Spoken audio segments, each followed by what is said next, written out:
आणि त्या दंगलीच्या बळावरती आम्ही सत्तेत येऊ आणि तुम्ही फक्त ऊस तोडायचं काम करा, सावकाराच्या कर्जाने मरून जा. कुठं बातमी नाहीये शेतकऱ्यांच्या मरणाची. टीव्ही लावली की हाके काय मानला आणि मिटकरी काय मानला. अरे तो हाकेचा आहे, आता काय बोलावं.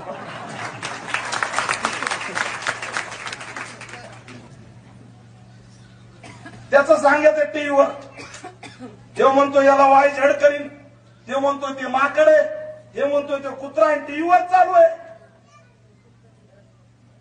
टीव्ही आम्हाला बघावं सुद्धा वाटत नाही. तो काय त्या हाकेमध्ये मिटकरीमध्ये यांच्या भांडणात 140 दिवस 140 गावांचा प्रश्न घेऊन, शेतकऱ्यांच्या कर्जमाफीचा प्रश्न घेऊन अजय पाटील मरायला लागलाय. त्याची बातमी नाही, पण त्या पिंडो खाकेची आणि यांची बातमी आहे का मीडिया इथं? आहे का तुमचा आवाज? भरमिष्ट केलंय आपल्याला.